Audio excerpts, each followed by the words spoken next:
¿Está en peligro la democracia? Eso dicen muchos tras el DNU de Milei y las amenazas de la CGT. Sin embargo, la división de poderes y la justicia están más fuertes que nunca. No hay amenazas militares al presidente y sí un control legislativo de las medidas. Hoy repasamos cómo se consolidó la democracia en estos últimos 40 años para llegar a este punto. Soy Facundo Jurisic, estoy acá a mi derecha con Isra Albornoz Molinari y esta es la 94ª reunión de la Mesa del Caos.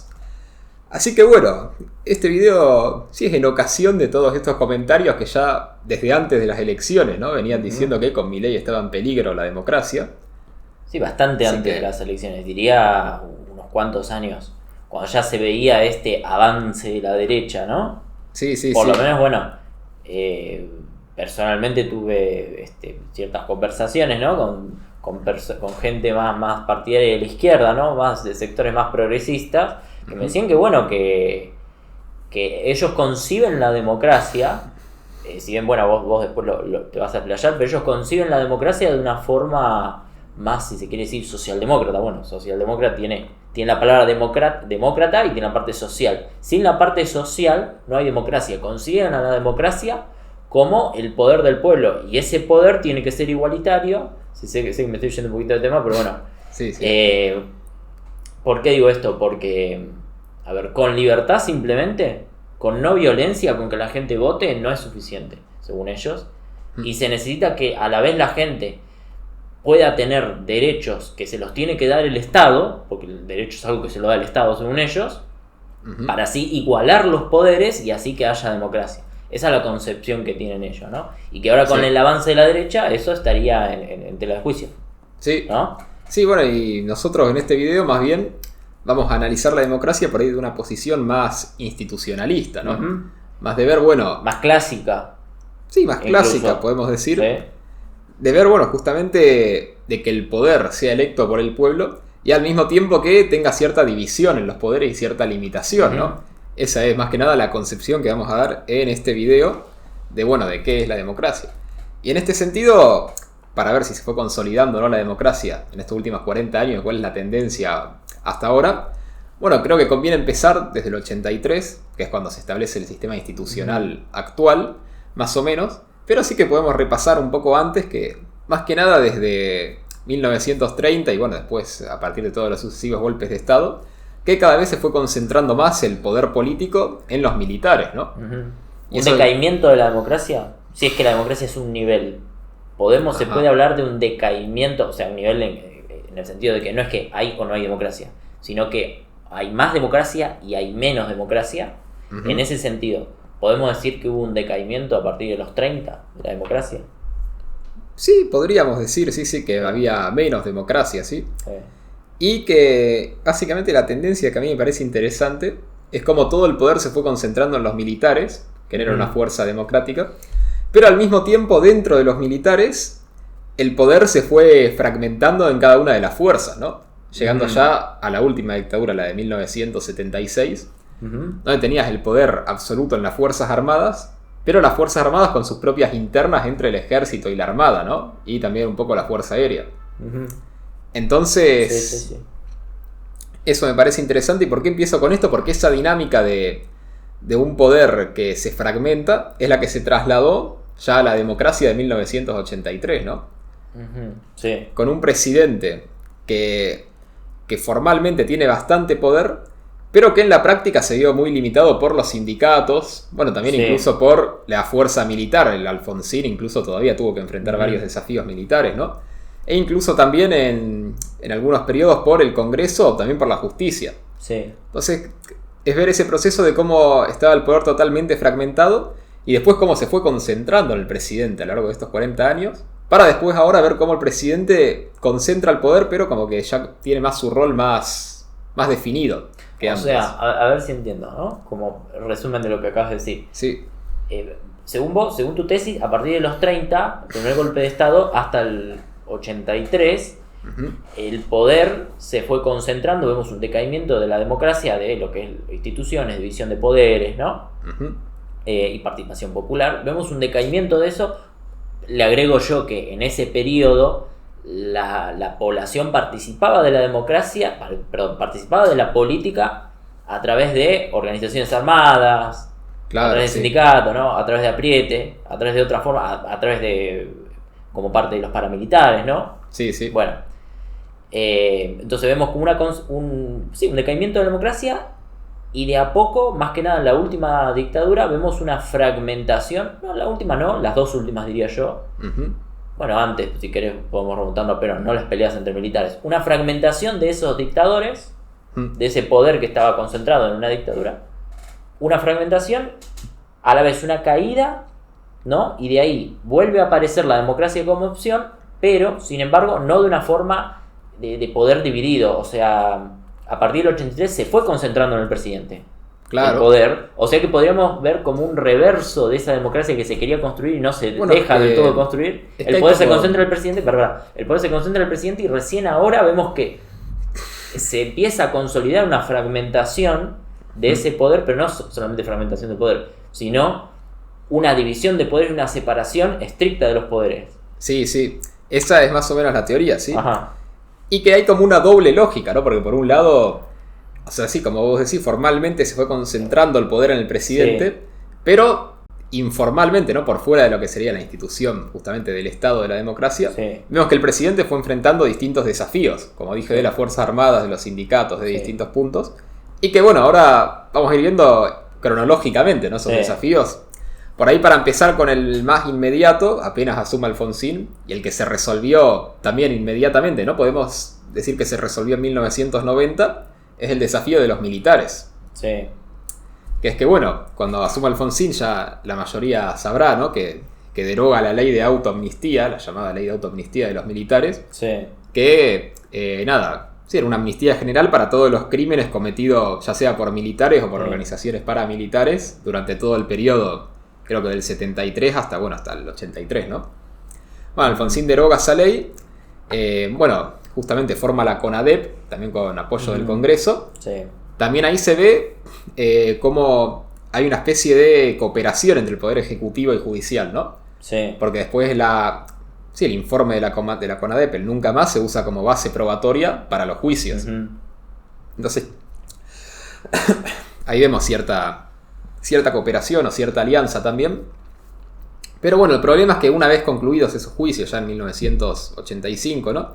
Ya llegamos a 1986. Y el tema es que hay cierto descontento en los militares, más que nada los de rango, no en los de rango más alto, sino en los de rango más bajo. Y ahí es cuando... Sí, el rango medio. Sí, rango medio, podemos decir, del medio para abajo. Sí. Y bueno, y ahí es cuando se dan justamente las sublevaciones, ¿no? De los carapintadas. Sí. Y esa es la primera amenaza militar al poder político, podemos decir, que ya venía en tensión con lo de los juicios, con toda esta cuestión, pero ahí es la primera vez que Alfonsín como que tiene que ceder. Sí, y que supuestamente los carapintadas, por ejemplo Aldo Rico, que era un carapintada, sí, decía que no era un intento de golpe de Estado lo que ellos querían hacer. Ellos no querían voltear al gobierno. Ellos simplemente querían que el Estado y desde el gobierno ponga orden, porque se estaba enjuiciando gente que en realidad no había tenido mucho que ver, y que había otros, sin embargo, que sí, que había un desorden según ellos, y que el Estado ponga orden.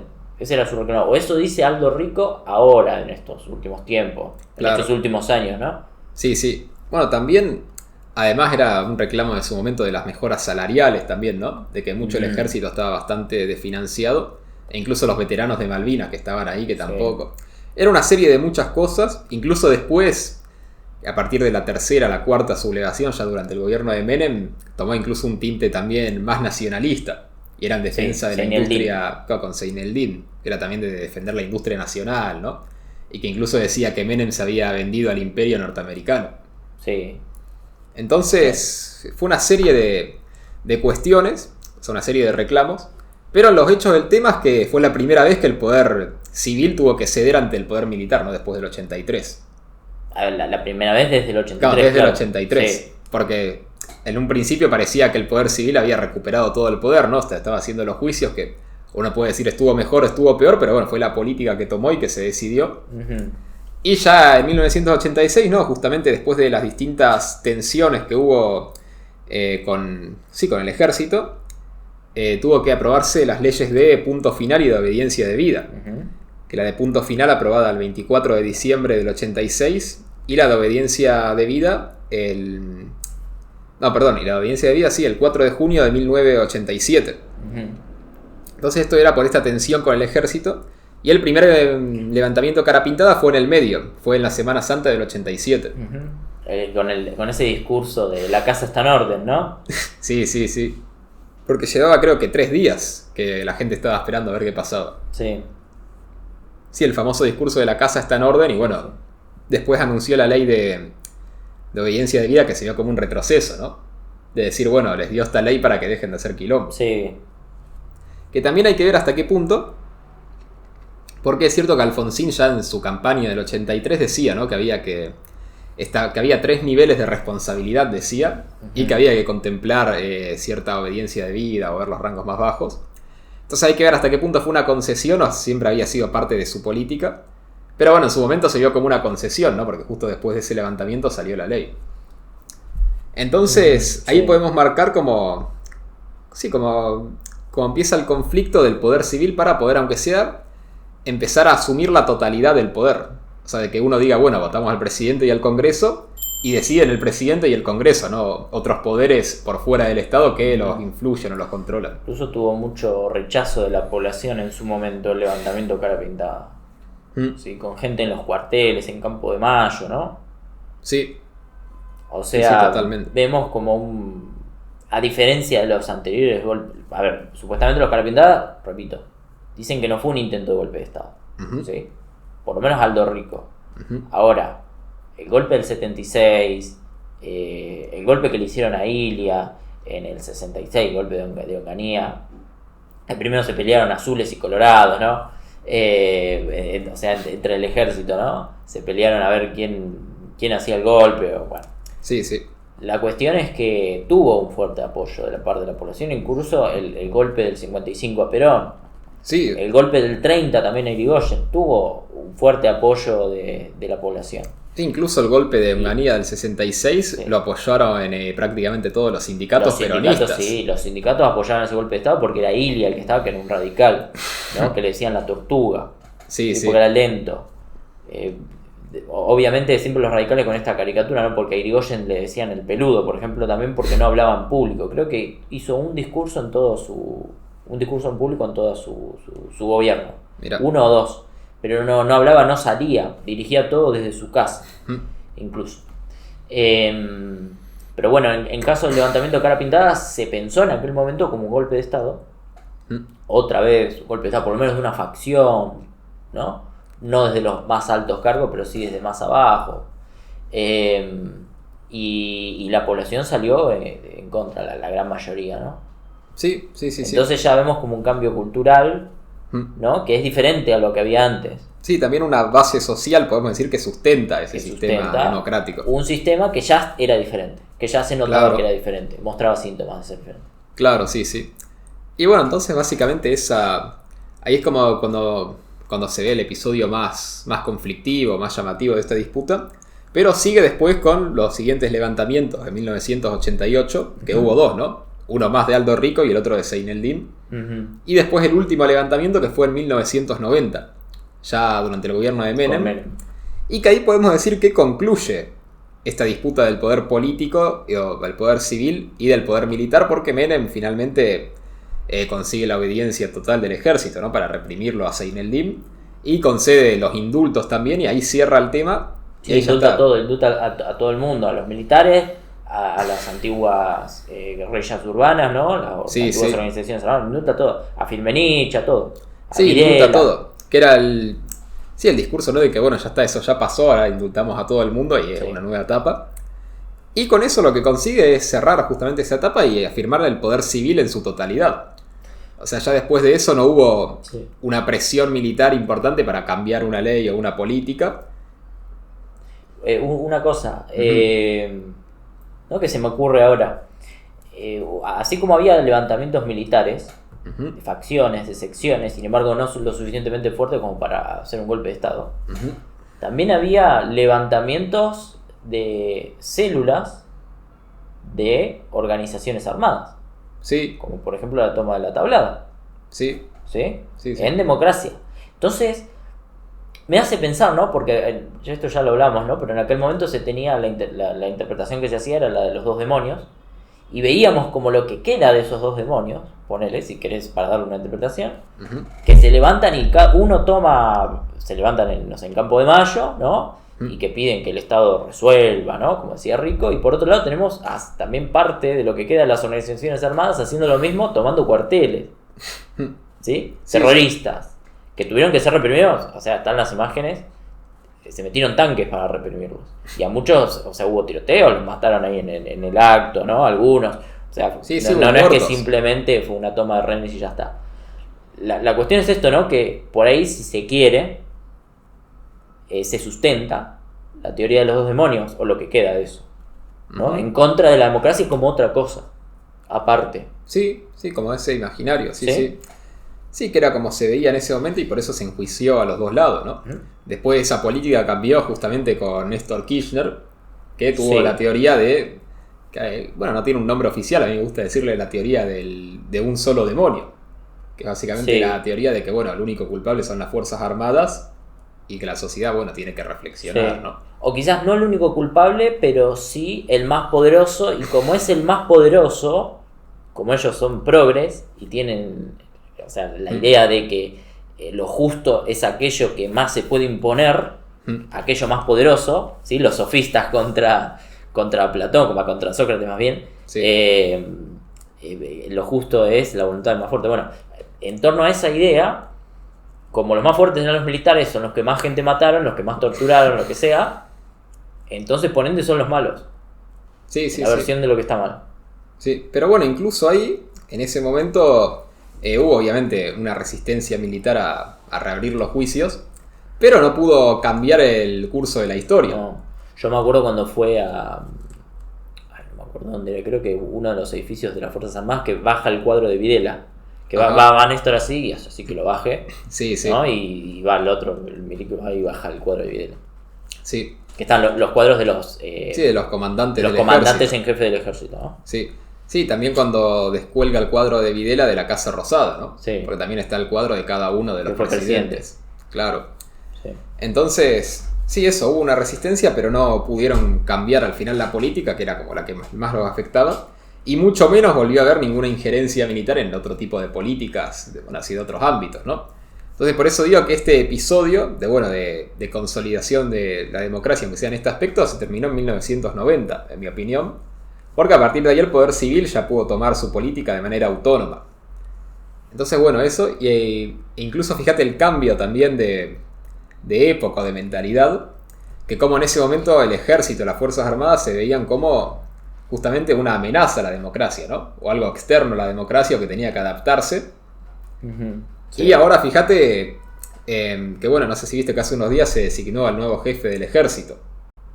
A Carlos Alberto Presti. Que lo designó justamente Petri, el ministro de Defensa. Y fíjate las palabras que dijo, acá noté una parte de su discurso, para ver el cambio de mentalidad con esto, para ver el contraste, ¿no? Que Petri dijo: las Fuerzas Armadas deberían ser reivindicadas porque son Fuerzas Armadas de la democracia. Están para defender la Constitución, los intereses vitales de la patria, la integridad territorial, la autodeterminación, la soberanía, la libertad, la vida de todos y cada uno de los argentinos, pero fundamentalmente son defensores y custodios de la paz. Entonces fíjate como el cambio de mentalidad de ver las Fuerzas Armadas como una amenaza a la democracia, a como hoy en día ya, bueno, sí se ven como una parte de la democracia, ¿no? Y que es algo que sí, que bueno, lo dijo Petri ahora, pero creo que ya se viene viendo desde hace varios años. Por ahí no con el kirchnerismo, que en su momento todavía se veían más como una amenaza o algo externo. Ellos, el resto de la gente no. Después de lo que pasó en el 2001, que fue el último rumor de que la gente dijo, mirá, de la Rúa se va en helicóptero igual que Isabelita, desde la Casa Rosada, el helicóptero exactamente igual. Sí. Van a venir los milicos, porque acá lo único que pueden poner orden son los milicos. Claro. Eso es lo que se pensó, ¿no? Más, hay muertos en la Plaza de Mayo, ¿no? Porque la policía está tirando con plomo. Y no pasó. Entonces yo creo que ahí cayó, ¿no? Y la democracia tuvo que resolver, la gente tuvo que resolver la crisis, no los militares. Entonces ahí se puede decir que fue la primera gran crisis que la tuvo que resolver la democracia. No considero que la hiperinflación de Alfonsín haya sido fue una hiperinflación, pero no una crisis institucional, ¿no? O sea, Alfonsín tuvo que dejar el cargo, ya había sido elegido Menem y asumió Menem. En cambio, lo del 2001 sí fue, porque, a ver, asumió un presidente y se iba. Sí, fue una crisis ¿Entendés? institucional más grave. Nadie quería quedarse ahí. Sí. Entonces ahí iban a venir los milicos. Bueno, no vinieron. Entonces ahí yo creo que a partir de ahí, yo creo que fue un quiebre por parte de la población. Sí. La verdad que sí puede ser. Yo creo que en parte de la población, ¿no? Porque después hay otra parte, que justamente es la que después siguió el kirchnerismo, que sí que lo siguió viendo como una amenaza. Pero incluso esa parte, hoy en día... Son sectores políticos, son militantes, claro, son hijos y algunos eran parte de las organizaciones pero armadas. Incluso esa parte hoy en día, o sea, no le gustan los militares o lo critican, pero... No sé, no veo tampoco que lo vean ya como una amenaza a la democracia o como un enemigo, sino como, bueno, un sector que por ahí no les gusta tanto. O que incluso ahora esperan conseguir su apoyo, como cuando dijo Aníbal Fernández, ¿no? Que se enojó porque en la Antártida habían votado a Milei. Sí. Entonces yo veo incluso un cambio de mentalidad incluso en los sectores más kirchneristas, ¿no? Y que creo que sí es un proceso que, como vos decís, empezó en el 2001 para otra parte, pero siguió incluso hasta el día de hoy. Y que creo que ahora con Milei podríamos decir que se consolida. Tal vez también porque tuvimos un gobierno de Macri, otro de Alberto, otro de Milei. Y ya después de que siga la misma fuerza institucional con tantos gobiernos distintos, le da como una legitimidad por encima también, ¿no? Como de actor neutral. Que bueno, eso es algo que vamos a mencionar varias veces, ¿no? De cómo ahora que todos los partidos tuvieron la experiencia de gobernar y de haber perdido en elecciones, como eso yo creo que también ayuda un poco a la madurez del sistema o a que se vaya consolidando justamente esta división. Pero bueno, entonces eso en la cuestión referida a los militares, ¿no? Sí. Que es uno de los poderes que justamente amenazó históricamente al poder civil de influir en sus decisiones. Después el otro poder externo que también siempre amenazó al poder civil, ¿no? Son el sindicalismo. El sindicalismo, sí. Sí. Que acá, bueno... Que amenaza al poder civil. Sí, bueno, que todavía podemos decir... Que amenaza al poder civil, no que amenaza, que amenaza al poder todavía civil. podemos decir que lo amenaza, porque también... Este video también lo hacemos en ocasión de la marcha de mañana, ¿no? De la CGT. Hoy es martes. Casi sí, se va a subir hoy mismo, el martes. Así que sí, vamos a ver también la evolución de este actor y bueno, si efectivamente tiene capacidad de presionar por fuera del Congreso y por fuera del presidente y de la justicia para imponer ciertas políticas públicas. Que en el pasado sí lo pudo hacer. Es más, comentamos que apoyó el golpe a Ilia, ¿no? Ese fue uno de los factores que contribuyó a que se diera ese golpe. Sí. Y que hoy en día, creo que, bueno, ahora lo vamos a ver, ¿no? Pero creo que está más débil que nunca. Sí. Hay menos sindicalización, ¿no? Claro. Primero, pero, ¿no? Eso es básico. Claro, sí. Pero entonces, por ver, ¿no? Cómo fue decayendo. Por ver justamente desde el 83. Acordate que en el gobierno de Alfonsín, ¿no? Entre el 83 y el 89, el sindicalismo, uno de sus mayores logros fue parar la reforma laboral.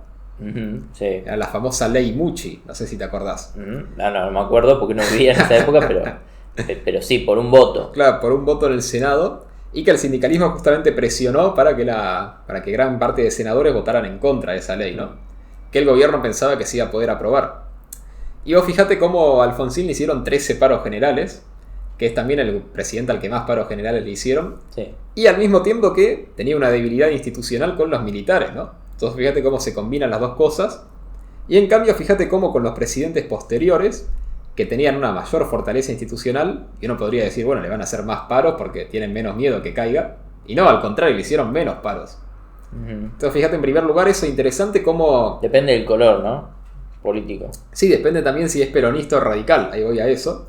Pero la tendencia general, más allá incluso es así, para la baja, ¿no? Y vos fíjate cómo eso te habla de una herramienta que es el paro general, que es una herramienta que está por fuera de las instituciones del Estado, podemos decir, de la votación, y de que cada vez menos gente lo ve bien, ¿no? O cada vez hay más gente que lo ve mal. También hablando de cómo se consolida esa división de poderes. Sí, que no da los resultados. Primero no tenés un apoyo de la gente, como vos dijiste, pero tampoco le tuerce la muñeca al gobierno. Claro.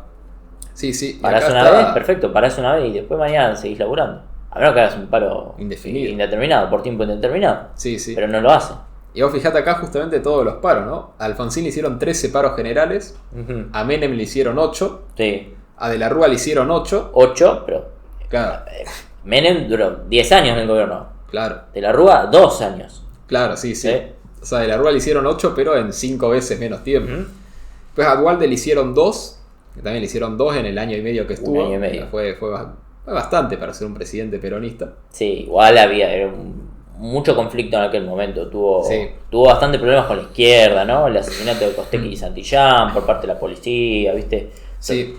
O sea, era la época la que, ponele, los peronistas ya no se veían tan como peronistas porque Duhalde fue el vicepresidente de Menem, ¿sí? Entonces se veían como que son menemistas, entonces, ¿viste? Ya empezaba la mala fama del menemismo, como que no es verdadero peronismo. Empezaba como la renovación kirchnerista. Sí. Y bueno, después a Néstor, que igualmente Néstor era la mano derecha de Duhalde en ese momento, hasta que después consiguió su poder. En aquel momento se pensaba que era el títere, que iba a ser el títere de Duhalde, que Duhalde lo ponía para manejarlo. Sí. La cuestión es que no pudo manejar al Pingüino, ¿no? El Pingüino en muy poco tiempo transó con los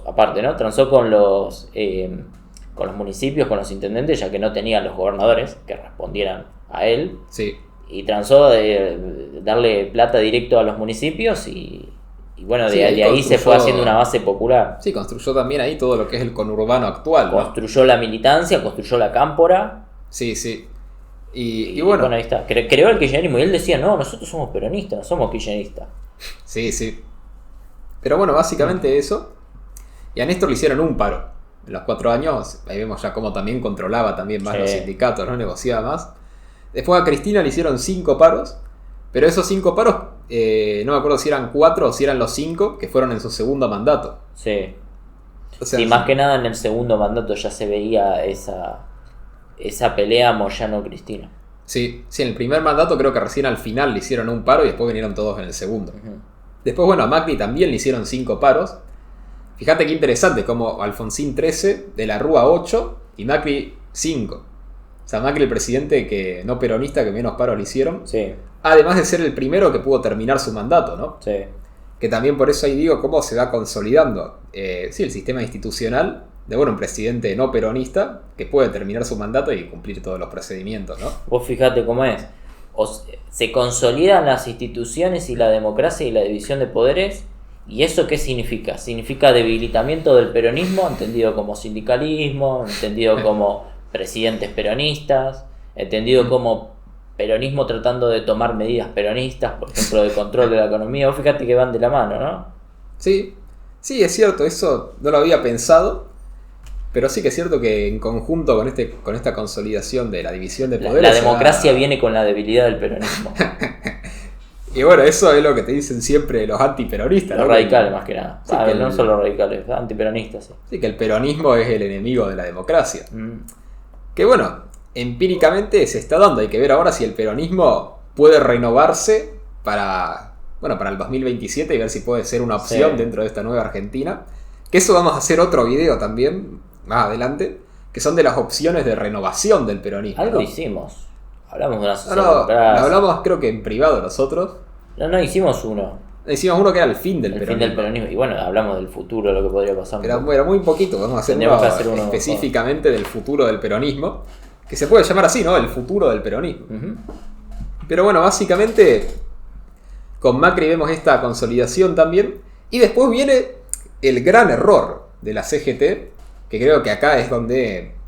Sí, el gran error, ¿no? Donde ya perdieron toda oportunidad de poder integrarse por ahí al sistema o de poder mantenerse, que es no haberle hecho ningún paro a Alberto. Bueno, pero estábamos en pandemia, dijo Pablo Moyano. Estábamos en pandemia y lo único que trabajábamos éramos los camioneros. Decía además que los salarios no se deterioraron, que el único problema es la inflación. Es la inflación. Pero que el resto estuvo todo perfecto el gobierno. Sí.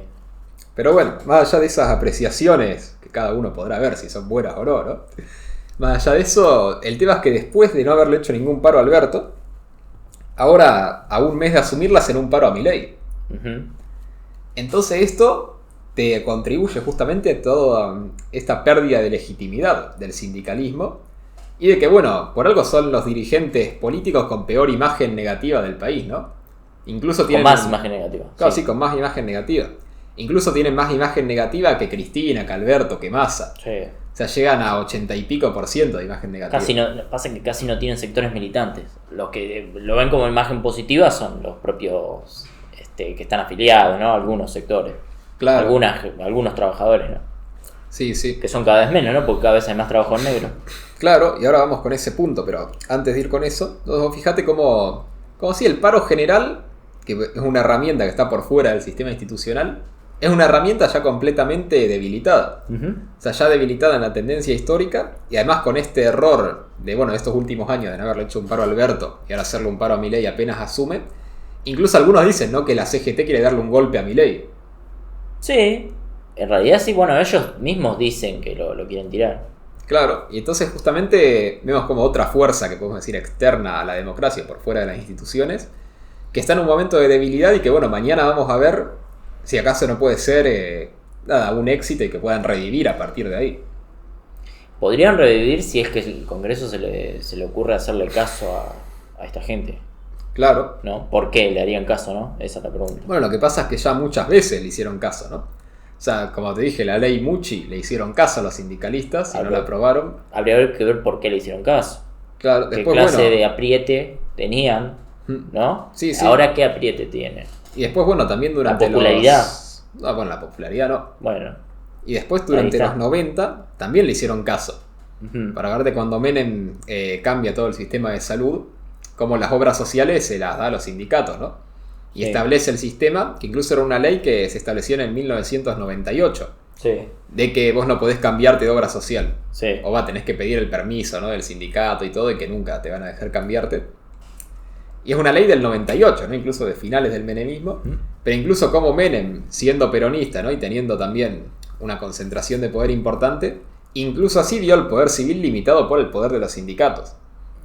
Y en cambio hoy en día vemos que asume Milei, y eso te lo cambia por decreto. O sea, ahora podés cambiarte de obra social, de prepaga, así con total libertad. Y encima te mete una reforma laboral por decreto y desfinancia a los sindicatos, porque dice que los trabajadores no están más obligados a aportarle, y muchos van a dejar de aportarle porque no quieren.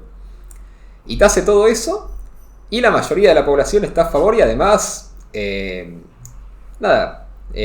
que hacer un paro general porque es prácticamente lo único que les queda.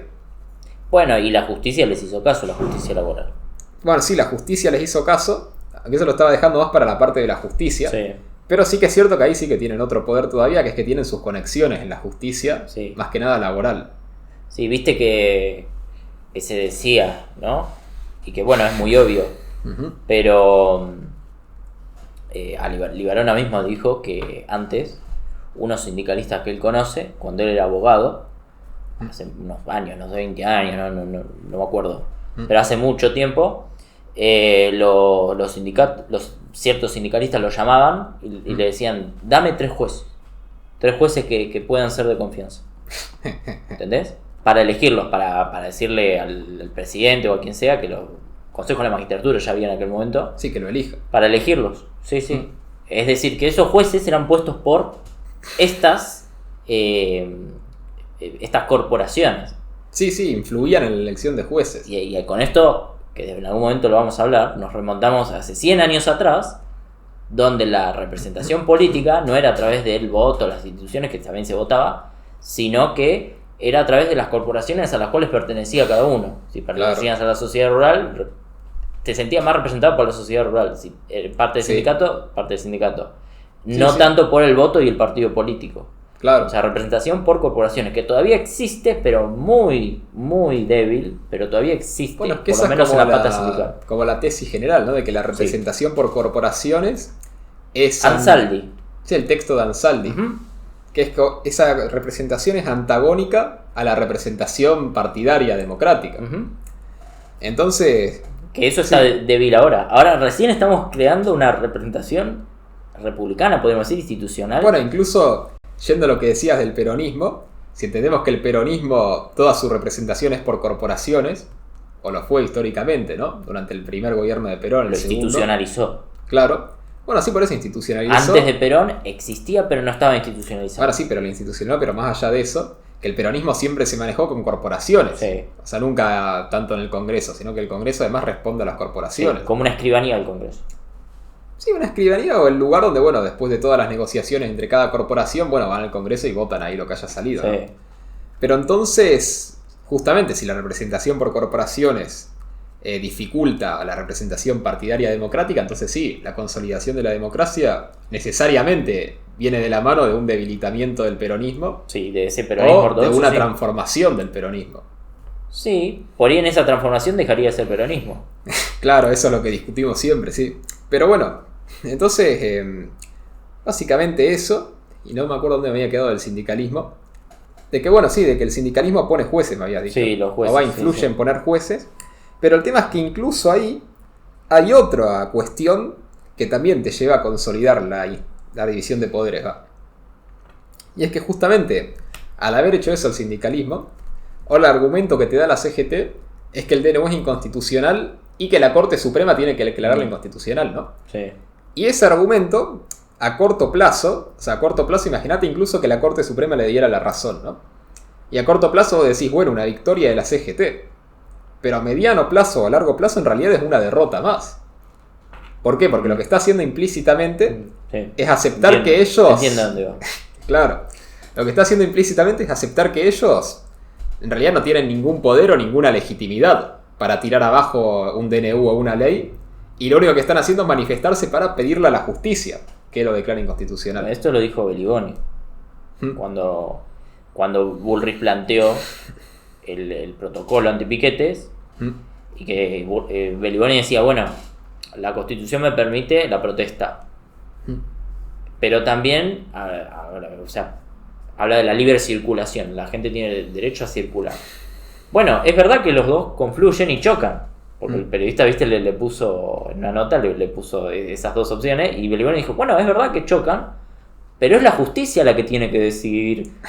O sea, Belligoni mismo dijo eso, Sí, sí. entre otras cosas.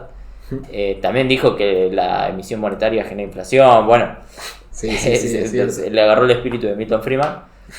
Pero bueno, entonces ya vemos que hay una aceptación de esta justicia como el árbitro.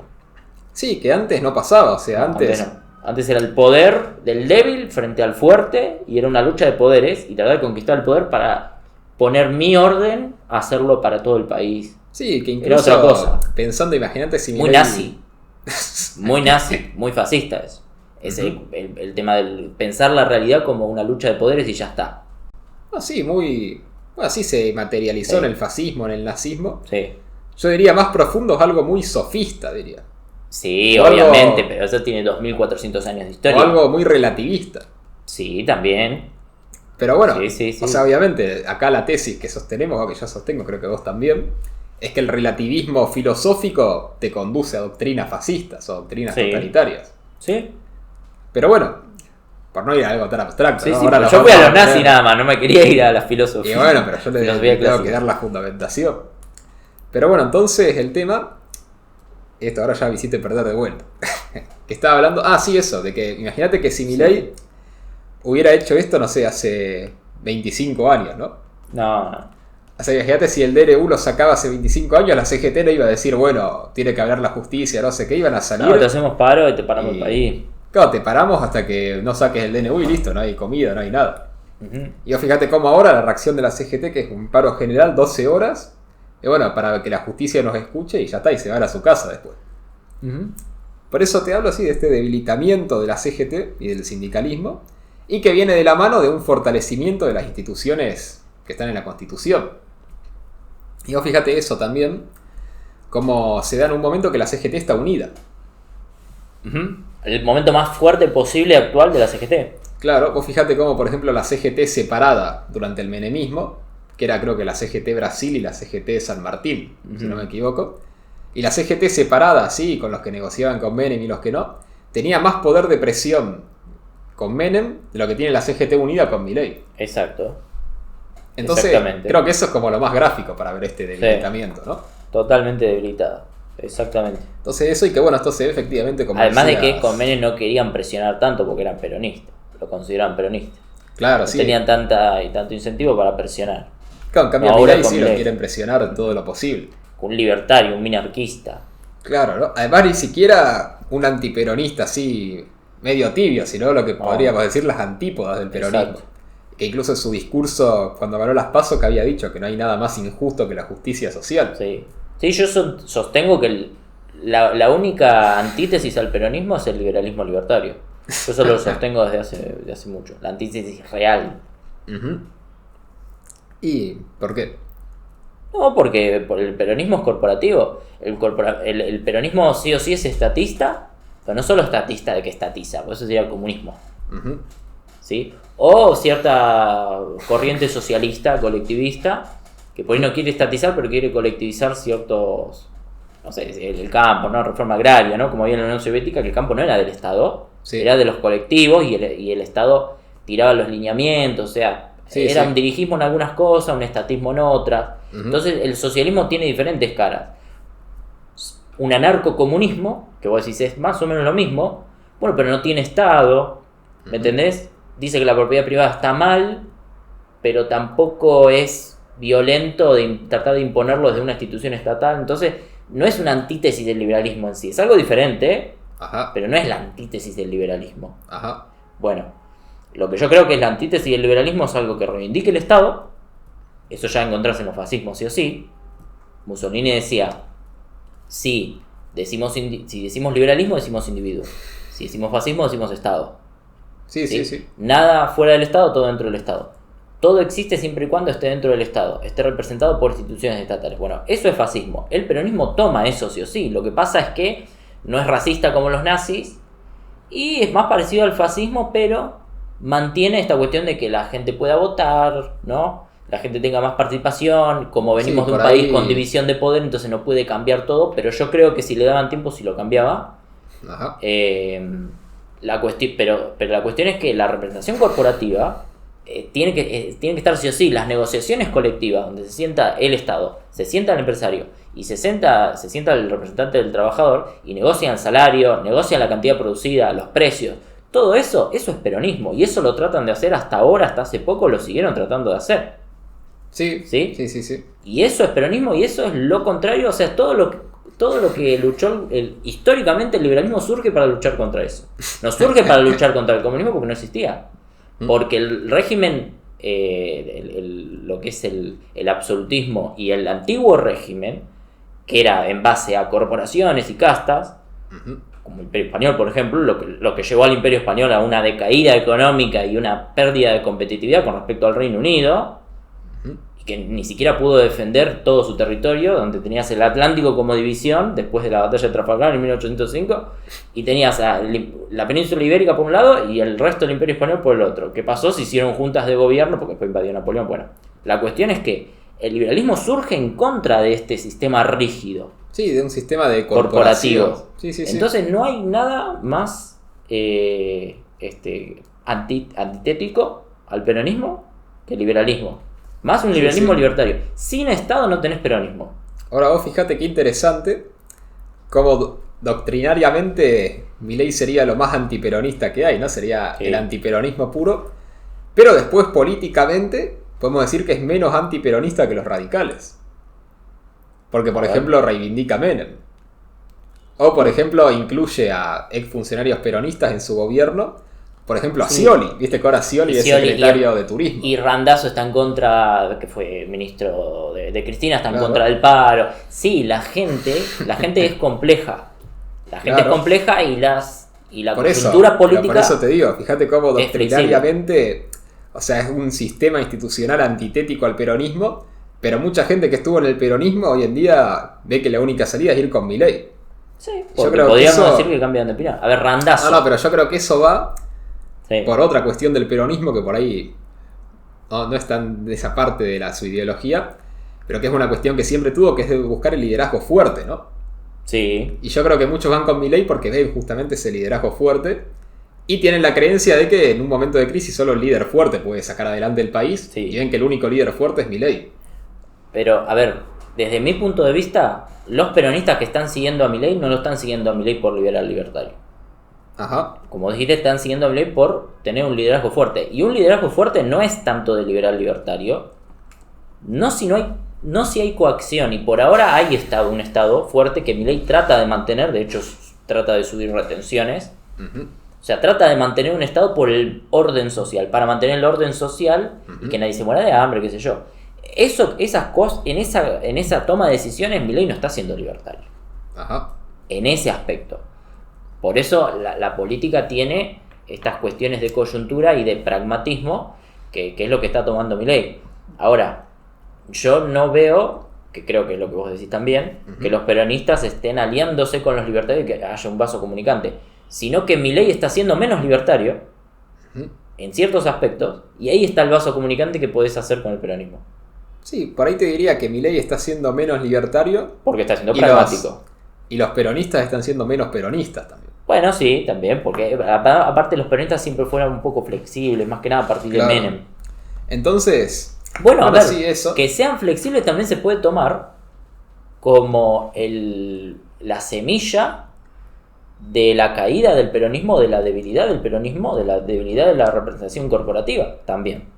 Porque hasta antes de Menem, y no eran tan flexibles, por ahí Perón en el 73 decía, el peronismo que vengo a instaurar en este tercer gobierno peronista va a ser con empresas privadas, algo más desarrollista. Sí, que era más distinto. Quizás el peronismo desde su origen nunca se llegó a consolidar totalmente. Bueno, a ver. Y ya fue débil, ¿no? Entonces también, los peronistas ves que ahora son débiles por eso. Bueno, ese también es uno de los conflictos históricos del peronismo, que siempre entre ser flexible o ser rígido en la doctrina ortodoxa, ¿no? Sí. Que ya se veía incluso con el liderazgo de Perón. Incluso Perón teniendo su liderazgo tan fuerte, ¿no? Ahora siendo obviamente el líder original, que cuando quiso hacer los contratos de la Standard Oil, que muchos de sus diputados le querían votar en contra al propio Perón.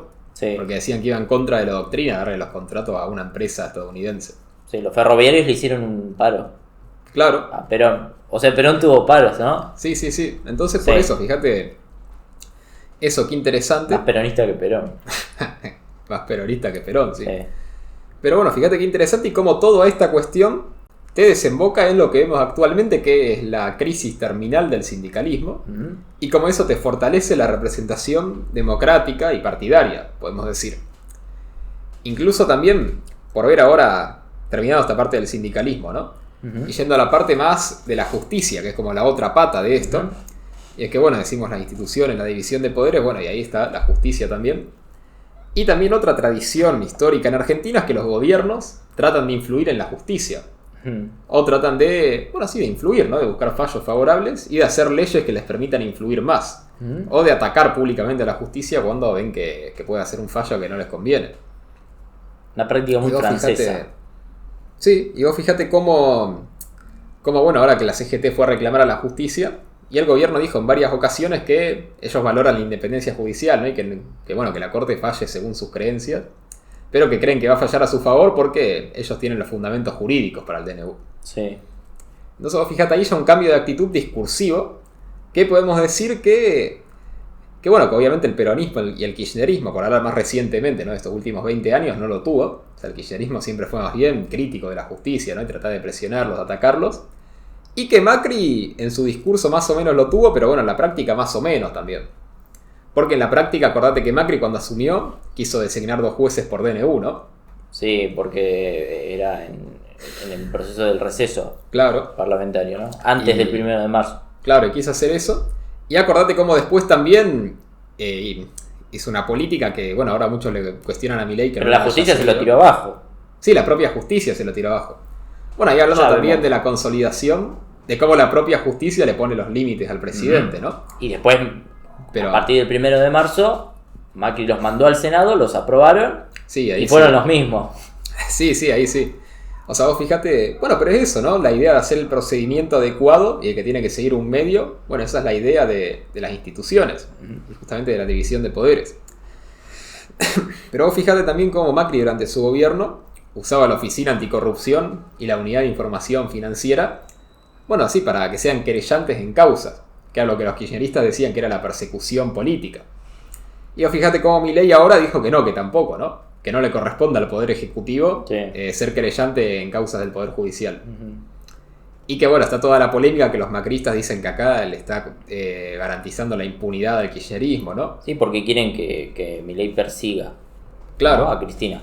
Pero vos fíjate cómo se da también esta evolución sí, de la República, podemos decir, de cómo tuviste a Cristina, ¿no? Que atacaba a la justicia, que quería reformarla y que finalmente, bueno, no pudo. Y después Macri, que quiso ir para otro lado. Después Alberto, que también, que en su momento decía que quería poner 24 jueces en la Corte Suprema, no sé si te acordás.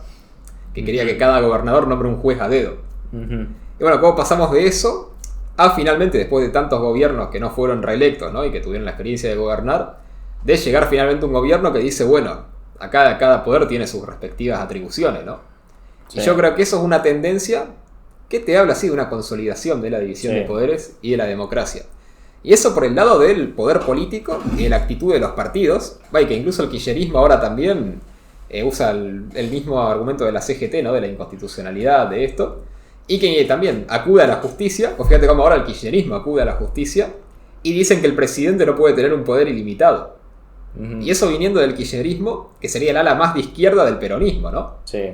O sea, eso sería lo más antirrepublicano que podrías tener hoy en día en la Argentina. Con fuerza. Claro, sacando al frente de izquierda por ahí, pero bueno, hablando de partidos relevantes, ¿no? Entonces vos fijate cómo se da la evolución de un momento en el que, bueno, era normal, por hacer algún repaso histórico, en los 90, que Menem nombró 9 jueces de la Corte, ¿no? O sea, bueno, amplió la Corte, mejor dicho, amplió la Corte a 9 miembros y nombró a 6 jueces. Sí. O sea, bueno, cómo eso era normal, o cómo era normal el Consejo de la Magistratura, las reformas que le hicieron, que ahora lo vamos a hablar, a llegar a un punto que ahora el kirchnerismo, después de décadas de criticar a la justicia, ahora dice que, bueno, que la justicia tiene que limitar al presidente y que el Congreso tiene que tener su rol y que, bueno, hay que seguir un procedimiento. Se pegan un tiro en el pie, eso es lo que hace.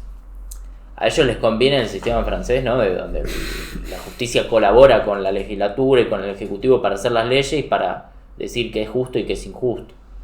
No están acostumbrados a esta frenos y contrapesos, ¿no? A este conflicto de poderes, a este enfrentamiento, ¿no? Sí. División de poderes. No están acostumbrados al sistema estadounidense. Bueno, no están acostumbrados, pero están en una bola de nieve que como no están en el poder, tienen que recurrir, generando precedente y generando costumbre. Claro. Lo cual termina destruyendo el peronismo corporativo, ¿no? Por eso, o sea, vos fíjate cómo justamente la propia lógica de la historia te lleva a este fortalecimiento de la división de poderes. Sí. Y podríamos decir, ¿no? La lógica de la historia, sí. Bueno, vos fíjate esto en cuanto a las actitudes, sí, de los partidos, podemos decir, actualmente.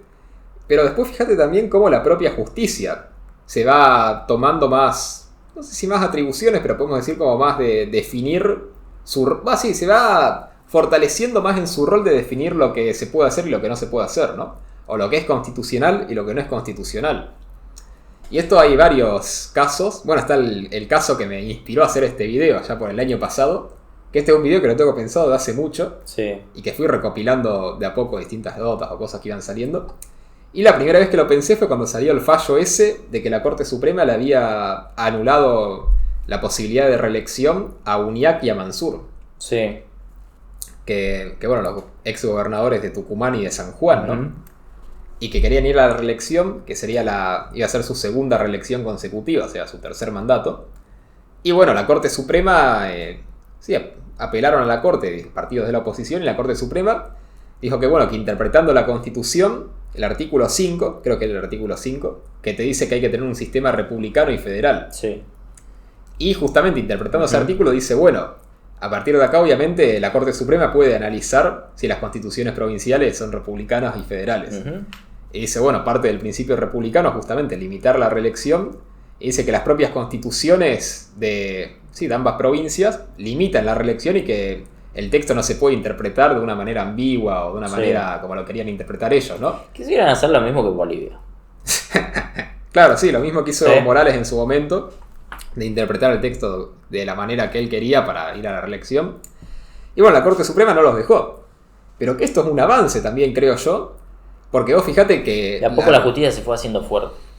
Sí. Eso es lo que vemos. Y vos fíjate cómo la costumbre, desde el 83 hasta ahora, hasta el año pasado, ni más ni menos, la costumbre era que, bueno, que el gobernador podía poner en su provincia lo que quisiera y podía tener la reelección indefinida si quería. Sí, en algunas provincias sigue siendo así. Y que sigue siendo así, ¿no? En Formosa sigue siendo así. En Santiago del Estero creo que también sigue siendo así. Sí.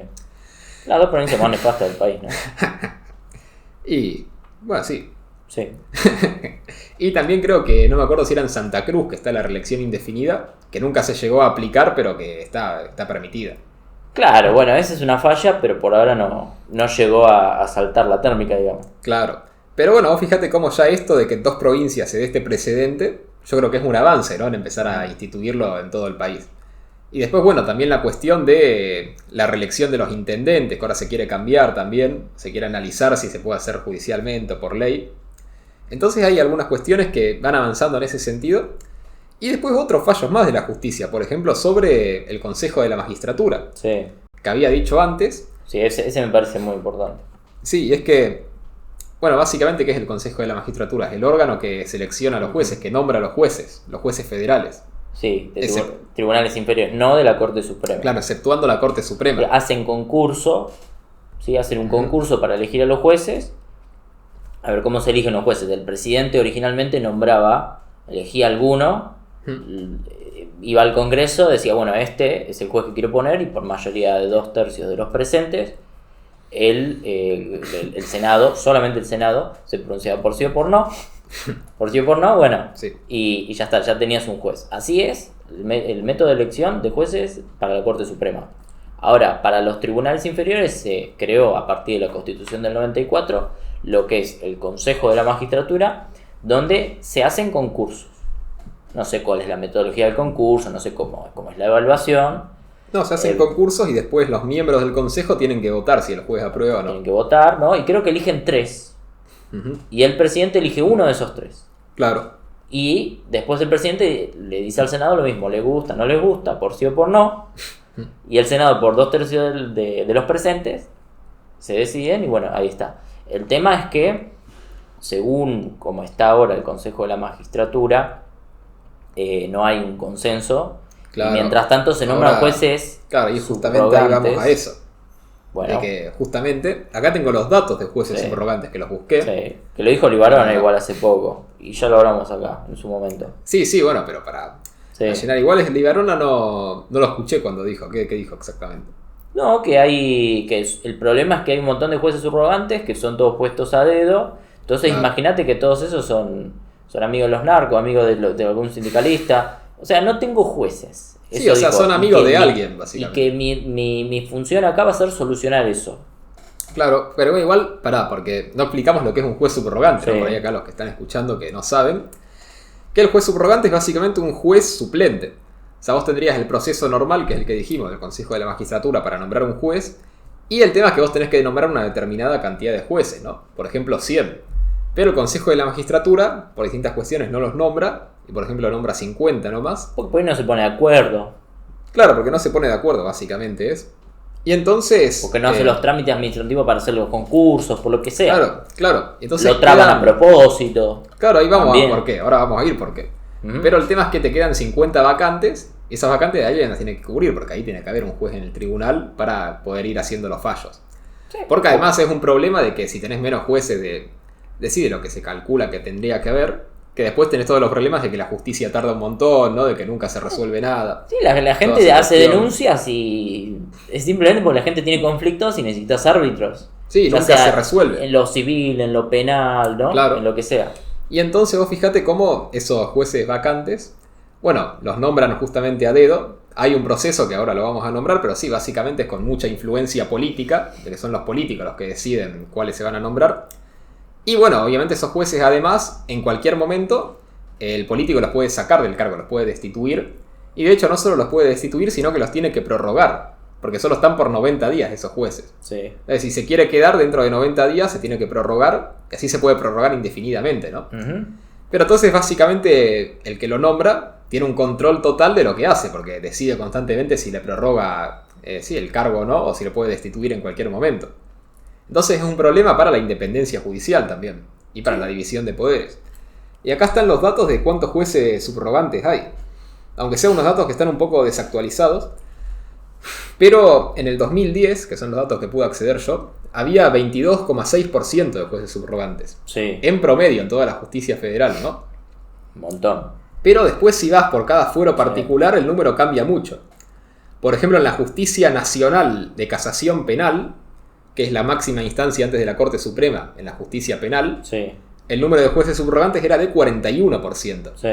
Que la justicia penal es donde van todos los delitos de corrupción, ¿no? Sí. Por ejemplo.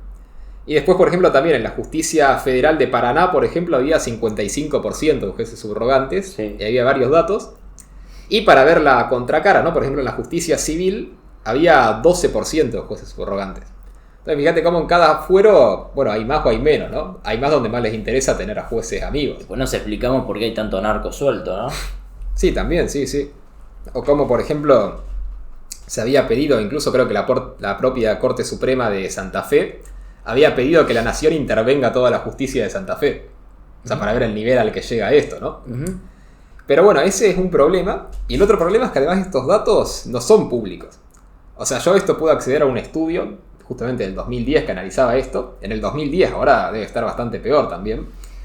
Pero bueno, no es que hay un sistema público de acceso así que sea fácil. Bueno, que Libarona, vos dijiste 22 en total. 22%. Libarona dijo más de 30.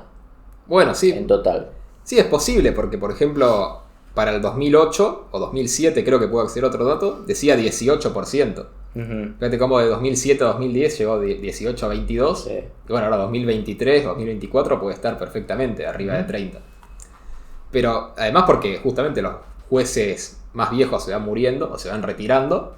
Y vas nombrando el resto a dedo. Claro, y no se... Sos re vivo, sos muy vivo. Y no se nombra a tiempo todos los jueces más jóvenes para que los reemplacen, sino que hay muchos que son subrogantes también. Todo, fíjate eso. Y el tema es que no hay un sistema público para acceder a esto. En realidad hay estudios, hay investigaciones. Bueno, Libarón obviamente tiene los datos porque mandó su investigación del gobierno. Pero no es que vos podés entrar a la página del gobierno y te sale ahí, bueno, porcentaje de jueces subrogantes, ¿viste? Sino que tenés que ir y hacer tu estudio de toda la justicia. O sea, no te queda otra. Entonces es un sistema bastante opaco este de los jueces subrogantes. Y que de hecho la propia Corte Suprema lo declaró inconstitucional en el 2015. No sé si sabías. Que hay un fallo que... no me acuerdo el nombre. A ver si lo puedo buscar rápidamente. Corte Suprema, jueces subrogantes. Que es un fallo del 2015 en el cual la Corte Suprema declara que es inconstitucional la ley de jueces subrogantes. Porque dice que es una ley que no cumple con los requisitos mínimos de, bueno, sí, un sistema republicano.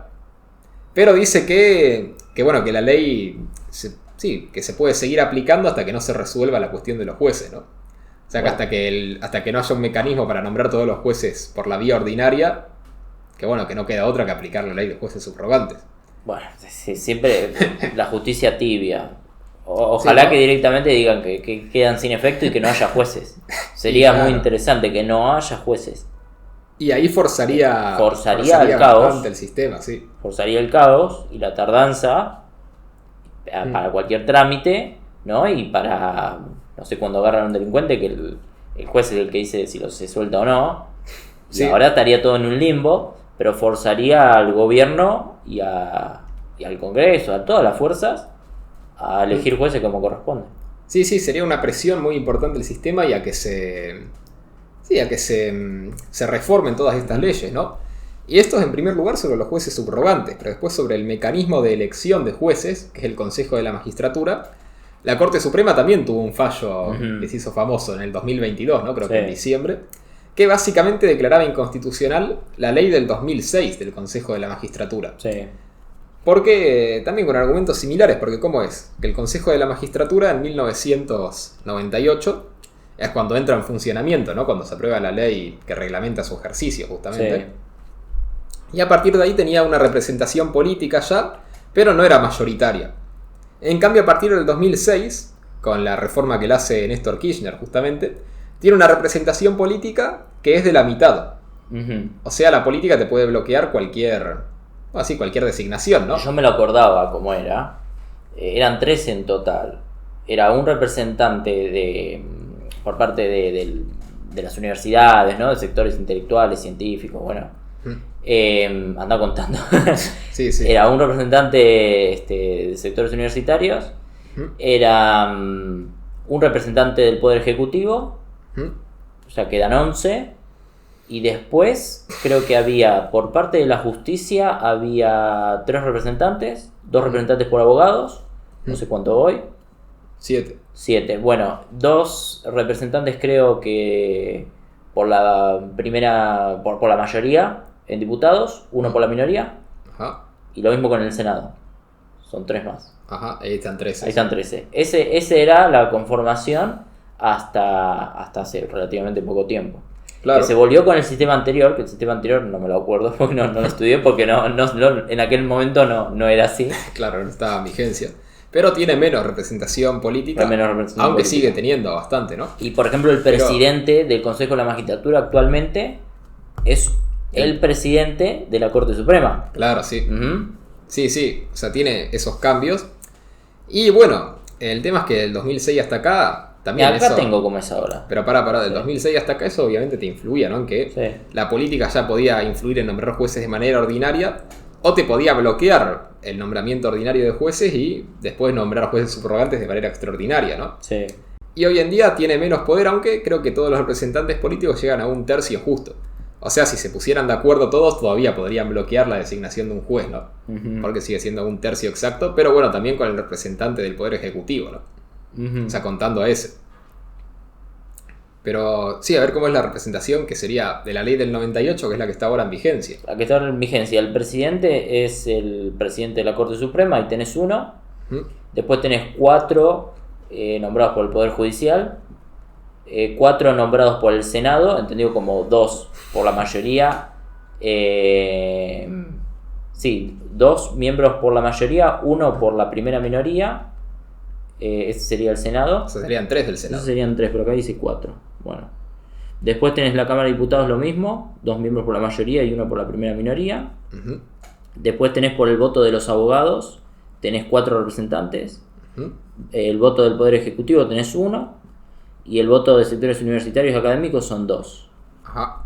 Ahí te da 18. Ahí te da 18. Bueno, pero acá dice que son 20, no sé. Claro, porque los dos que son 4 en realidad de diputados y de senadores, ahí sí serían 20. Sí. Bueno, acá hay un error, pero bueno. Claro, ahí habría entonces que ver es 2 por el Senado, 2 por diputados, por la mayoría y por la minoría. Sí. Y 2 por la minoría, 2 por la minoría también en ambos, ¿no? En ambas cámaras. Sí. Entonces son 8 en total de representación del Congreso, podemos decir. Sí, y 1 del Poder Ejecutivo. 1 del Poder Ejecutivo. Y ahí ya está. Son 9. Y tenés 11, que sería más de ámbito judicial. El tema es que también tenés los representantes de la academia, que generalmente son... No, pero esto es distinto, porque es representante de los abogados, o sea, del colegio de abogados específicamente. No, me refiero a sectores universitarios. Ah, ¿y ahí cuántos eran? Son 2. Bueno, 2. El tema es que generalmente son de un decano que tienen un poco con el gobierno. Tienen conexión política de algún lado siempre. Entonces... Hay que ver, pero sí que está mucho más equilibrado que antes, que era mucho más de la mayoría con el poder político, ¿no? Pero más allá de eso, el tema es que también es interesante cómo la Corte Suprema se atribuye la facultad de ver, bueno, si el nombramiento de jueces sigue la división de poderes o no, si sigue el sistema republicano o no. Sí, si sigue la interpretación de la Constitución, que es por tercios. Claro, sí, también eso. Y que incluso este Consejo de la Magistratura actual, en realidad, supuestamente sería temporal, ¿no? Uh-huh. Según el fallo, esta composición sería hasta que el Congreso haga una ley como debe ser del Consejo de la Magistratura, ¿no? Sí, yo no diría, pasa que temporal suena que va a tener un término de tiempo. Claro, pero no. Claro, es como... Sí, como de reemplazo hasta que el Congreso haga una ley como debe ser. ¿Qué podría pasar, no? Porque Milei ya dijo que tiene intención de reformar el Consejo de la Magistratura. Y bueno, básicamente eso, ¿no? Con esta intención de reformar y con el gobierno queriendo también eliminar los jueces subrogantes. Y vemos cómo la Corte Suprema ya tiene hoy en día, sí, podemos decir, un poder o un rol que no tuvo nunca, de que todos los sectores políticos lo aceptan como árbitro final, ¿no? Incluso la CGT, incluso el kirchnerismo más de izquierda. Y nada, entonces creo que ahí podemos concluir como esta parte del poder judicial. Y de cómo también la justicia se va consolidando dentro de esta división de poderes. Y por ahí, para cerrar, podemos cerrar como empezamos el video, que es con la polémica del DNU, ¿no? Así que el DNU afecta a esta división de poderes o no. Y bueno, yo acá tengo los datos de todos los presidentes de cuántos DNU hicieron. Que fíjate qué interesante esto. Desde 1853 hasta 1983... O sea, en todos los años de historia hasta el 83 de la Argentina, hubo 25 DNUs. Después, durante el gobierno de Alfonsín firmó 10 DNUs. Porque fíjate, ya hubo un ritmo mucho más alto que antes, ¿no? Después tenés que Menem, en cambio, firmó 545 DNUs. ¿Por qué? Porque a partir de la reforma de la Constitución de 1994, el DNU se incorpora como una figura constitucional, ¿no? Que hasta ese entonces era algo que, bueno, que estaba en la jurisprudencia, pero que era medio dudoso, ¿no? Que era como que estaba ahí, se aceptaba, pero bueno. Cualquier juez te lo iba a tirar abajo. Ahora existe la Constitución y los jueces te lo tiran abajo. Claro, pero como era así medio dudoso, no se usaba mucho. Vos fijate, en total 25 hasta Alfonsín, después Alfonsín 10. Sí. Fíjate, ya con Menem se pone en la Constitución 545. Que antes de Alfonsín se llamaban decreto ley también. Claro, decreto ley. Decreto ley de la dictadura. Sí. Entonces, bueno, tenés ahí, y después tenés de la Rúa, que tiene 59 DNUs. Después, bueno, tenés Rodríguez Sá, que tiene 6 DNU, ¿no? Era una semana que firmó. Después tenés Duhalde con 154 DNUs, Néstor Kirchner con 236, Cristina con 78, Macri con 70. Cristina más republicana. No, sí, Cristina es la que menos DNU tiene por día. O sea, DNU por número de días, ¿no? Uh-huh. También porque Cristina durante gran parte de su mandato... Sin contar a Alfonsín. Claro, sin contar a Alfonsín. Pero también Cristina, porque en gran parte de su mandato tuvo mayoría en ambas cámaras, ¿no? Sí. Entonces el DNU se hace menos necesario. Después, bueno, tenés Macri con 70 DNUs, Alberto con 178 y Milei, bueno, que lleva, creo que pocos, 3 DNU, creo. Acá dice 3 DNU, aunque es hace unas semanas, creo que ahora va 5 o 6. Sí. Pero bueno, vos fijate cómo el DNU se introduce con la reforma de 1994, ¿no? Uh-huh. O sea, cómo era una herramienta marginal hasta ese entonces y que incluso en la reforma se podría haber eliminado completamente, se podría haber puesto que es inconstitucional, ¿no? Que no se pueden hacer DNU. Pero se fue más bien por el otro lado, de decir, bueno, el presidente puede emitir decretos de necesidad y urgencia. Sí. Bueno, el primer decreto de Milei fue el tema de reducir ministerios. Sí, el de la ley de ministerios. Algunas cosas se la dejan pasar como una especie de cuestión administrativa. Sí, también es que el DNU es como una salida de escape para lo mal que funcionan todavía ciertas instituciones, como puede ser el Congreso, ¿no? Uh-huh. El Congreso también, teniendo en cuenta que lo que yo siempre critico, que se renueva por mitades de la Cámara de Diputados y por tercios del Senado, sí. Y que te hace muy difícil la representación de la voluntad popular. Sí. O sea, si fuera como en todos los países del mundo, que la Cámara de Diputados se renueva en su totalidad. En su totalidad cada 2 años. Claro, cada 2 años, o cada 4 algunos, pero que se renueva en su totalidad. Eso te daría que ahora mismo Milei podría estar negociando solo con el PRO, incluso solo con el sector más duro del PRO, y tener la mayoría para aprobar la ley. Sí. Y en vez de eso tiene que negociar también con los larretistas, con los radicales, con los de Pichetto. Quizás le hubiesen hecho juicio político a Alberto, si hubiese pasado eso. Bueno, sí, también, ¿no? O sea, hubiese sido otro... Bueno, sí, en el 2021 el kirchnerismo se habría quedado con menos de 1/3 en la Cámara de Diputados. Sí. O sea, por eso digo que por ahí frente a esa rigidez del Congreso de que siempre tarda en representar la voluntad popular, tiene este retraso, que es intencional, ¿no? Porque incluso los propios constituyentes del 94 decían que era para que el pueblo no se deje engañar en una elección particular, algo así. Siempre con esta idea elitista, ¿no? De que el pueblo como que hay que guiarlo. Uh-huh. Entonces, bueno, por eso el DNU también, o sea, a mí me parece mal, pero entiendo que sin el DNU tal vez sería peor, porque se podría hacer una parálisis total, porque tampoco sé hasta qué punto la clase dirigente del Congreso está apta como para ver el resultado de una elección y decir, bueno, ahora voy a votar lo que se votó en esta elección. Que también debería especificarse el contenido que puede tener un DNU, por ejemplo, reducir ministerios o crear ministerios. Uh-huh. Es algo que tiene que ir con un proyecto de ley y el Congreso lo tiene que decidir. Bueno. O tiene que ser atribución del presidente. Está la ley de ministerio, ¿no? Bueno, ahí está. ¿Debería hacerse por ley o el presidente tendría que poder hacer y deshacer? Y otras cosas, en cambio que por ahí hoy hace el presidente, sí que tenga que pasar por el Congreso. Bueno, es que sí, lo que pasa es que eso sería ya una reforma constitucional prácticamente. Sí, es que yo estoy poniendo en tela de juicio eso, porque el DNU está en la Constitución. Claro, sí, está en la Constitución. Sí, podría ser una reforma más amplia, pero dentro de la Constitución actual, dentro de los límites que impone, incluso ahí creo que se está yendo un poco en la dirección correcta, más o menos. Sí. Y es que bueno, el DNU, ahora de Milei de 300 y pico artículos, como que hay un sentido común de que bueno, es medio dudoso, ¿no? Reformar tanto por un DNU, pero al mismo tiempo de que bueno, hay que hacer reformas, entonces tampoco se puede tirar abajo tan fácil. Sí, la justicia puede decir que es emergencia y que no. Eso es lo que está pasando. Claro. ¿Y qué pasa? Que el DNU, en realidad en la Constitución está muy vago y lo reglamenta una ley del Congreso. que es la ley... Totalmente mal. ¿Eh? Totalmente mal. Claro, sí, que es la ley que... A ver si acá tengo el nombre. Sí. No tengo el número de la ley, pero bueno, es una ley del 2006, que si lo buscan sale ley de DNU 2006, se le sale. Que es la ley que presentó Cristina en el Senado y que la promulgó Néstor, ¿no? Sí. Y que ahora se quejan de las consecuencias de esa ley, pero que en su momento ellos la aprobaron, que era la ley de que, bueno, el presidente puede dictar el decreto y ya con que una sola cámara no lo rechace, o sea, no que lo apruebe, sino que por ahí no lo trate y lo deje ahí, ya con eso el DNU tiene fuerza de ley. Sigue en vigencia. Ya tiene fuerza de ley antes.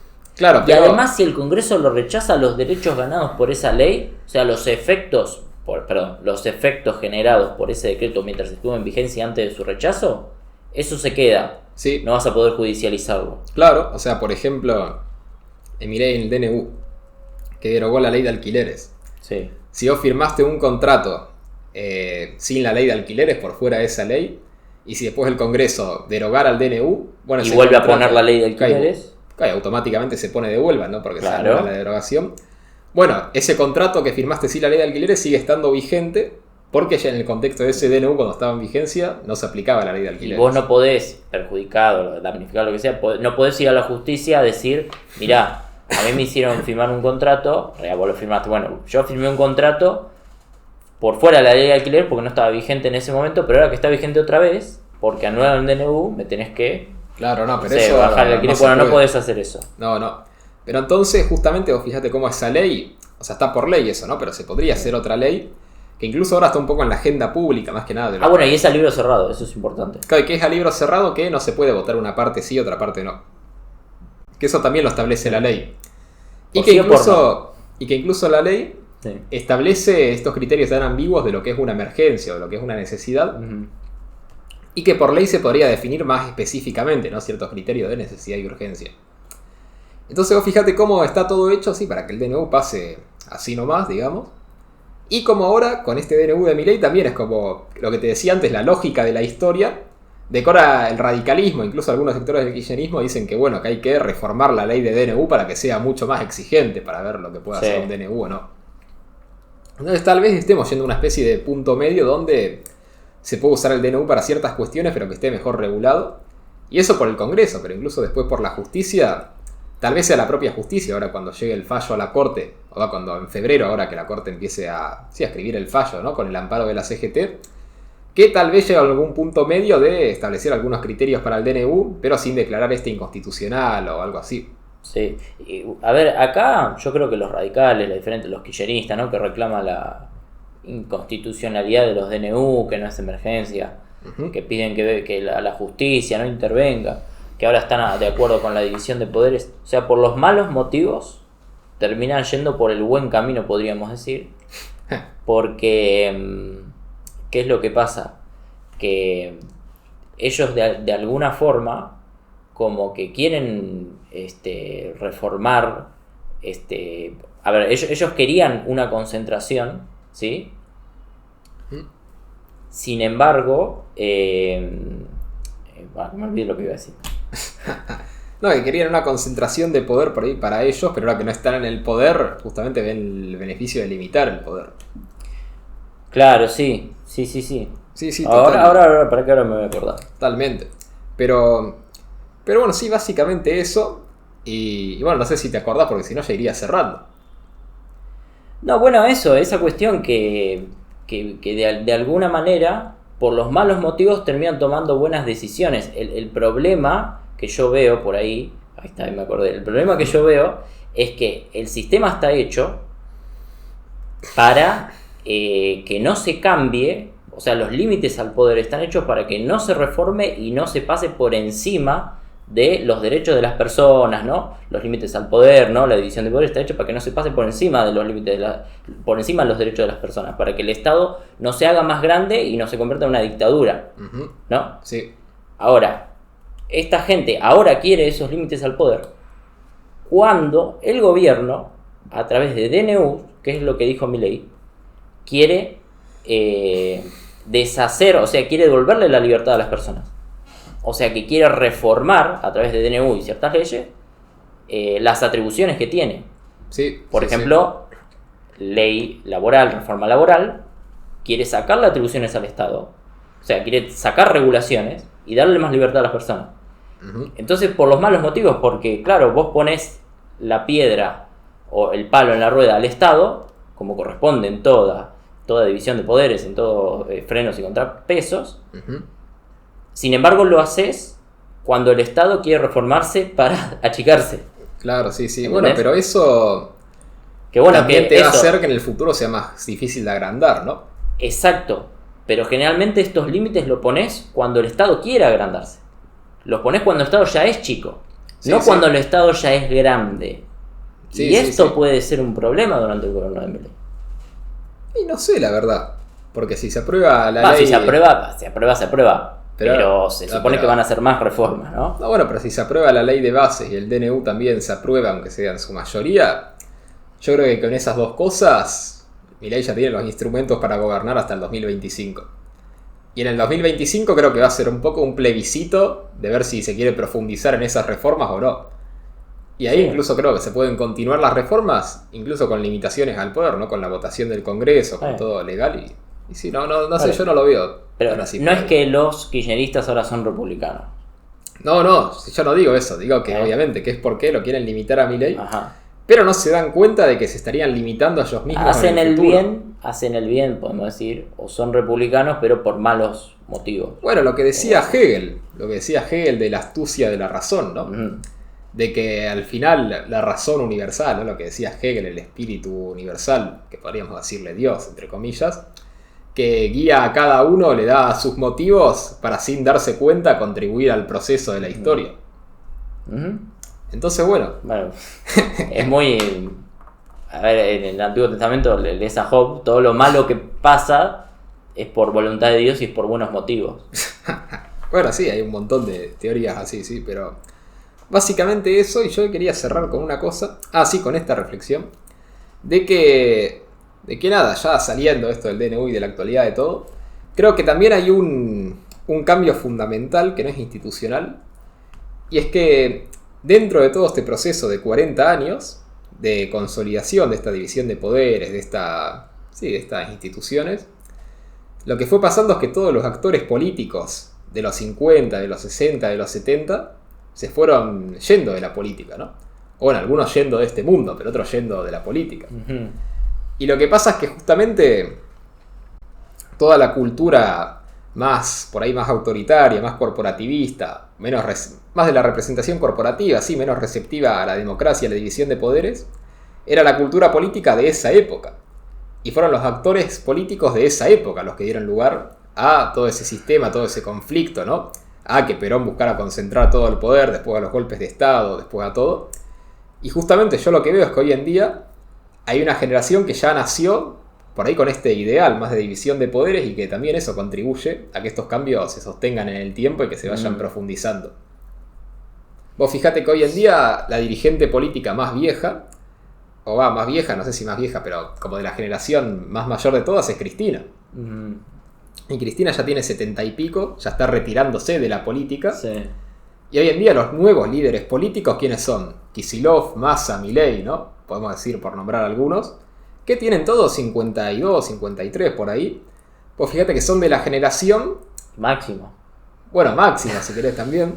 Pero fíjate que son todos de la generación que ya nació por ahí un poquito antes de la dictadura, pero que ya a los 10 años ya vio a Alfonsín, ¿no? O sea, es un tipo de generación distinta. Y vos fíjate, si sigue este proceso, ¿no? Y sigue una década más, ya después los nuevos líderes políticos, ¿no? Que van a ser los más importantes por su edad, que por lo general es en torno a 50, van a ser ya los que ya nacieron con Alfonsín y que ya en su infancia vieron a Menem. Sí. Entonces yo veo que también hay una renovación generacional que cada vez hace más difícil volver por ahí a esas tendencias, bueno, de todo lo que analizamos en este video, ¿no? De los distintos desafíos a la división de poderes. Ustedes gracias a Alfonsín, entonces. No, bueno, es parte de un proceso. A ver, pero gracias a... Porque, ¿qué pasa? Que las nuevas generaciones heredan las costumbres políticas de las anteriores generaciones. ¿Sí? Bueno, no necesariamente, puede haber una ruptura también. ¿Por qué hay una ruptura? Porque alguien aparece con una idea nueva. Rápido que ahí ya cerramos. Bueno, ¿por qué hay una ruptura? Porque alguien aparece con una idea nueva, ¿no? Que va en contra de la tradición. Y bueno, y los que hablan de democracia, qué sé yo, Alfonsín, ¿no? Los radicales, ¿no? gracias al 83, digamos. No, bueno, más o menos. Eso podemos hacer otro video si querés. Podemos concluir, ¿no?, anunciando la secuela. Que es si la democracia se consolidó gracias a Alfonsín o a pesar de Alfonsín. Que ese va a ser interesante. Pero bueno, entonces, nada, para ir cerrando, dejen me gusta, compartan el video si les pareció interesante, si les gustó esta reflexión. Y suscríbanse, sobre todo, y acuérdense de que si nos quieren ayudar pueden suscribirse acá, unirse como miembros de YouTube o donar acá un cafecito, que está el link acá abajo en la descripción. Y nos ayudan mucho a seguir haciendo este tipo de trabajos y de reflexiones, ¿no?, y de análisis. Así que bueno, sin nada más que decir, nos estamos escuchando.